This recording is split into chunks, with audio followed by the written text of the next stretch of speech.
અરે હો મનિયા લપોડ કેવું ચાલે? શાંતિ હે ને? એક નવા જૂની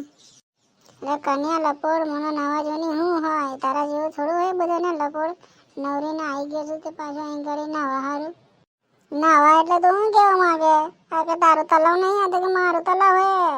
તો તું શું કર લે? હું નહીં નાવા દઉં તને, તારા બાપ લઈને આવેલો એ કન્યા તારી તો તું હું નાવા દઉં તો આપણ કહી દઉં વિનોદ આપવાને સર અરે મારા બાપાને કહેવું કે તારે જેને કહેવું ને કે તું શું કરે તારે જે કરવું એ કરે હું તને નહીં નાવા દઉં નહીં નાવા દઉં નહીં નાવા દઉં મારા બાપનું તલાવ છે હા ભેંસ જેવું થઈ ગયું હારા ખાઈ ખાઈને પાળા જેવું થઈ ગયું અને તારું શરીર તો જો હારા મારા આના ગંધેલા ગોબરા તારી તો મને તો કોને બોલો ગંધેલા ગોબરા તું ગોબરો તારો બાપ ગોબરો તારી માં ગોબરો તારું ખાનદાન ગોબરો એ મણિયા તું મારા બાપ પર ના જાય મારી માં પર ના જાય તારી માની તો નાકા અરે જે તું શું કર લે તું કરી હું લે હું એ કરી લે કે તારી પેલી જોડે છે ને હું કહી દઈશ ના કન્યા ભૂલ થઈ ગયા તો હું તને નહીં હેરાન કરું પણ મારી વાત કરી કહેતો ના કોઈ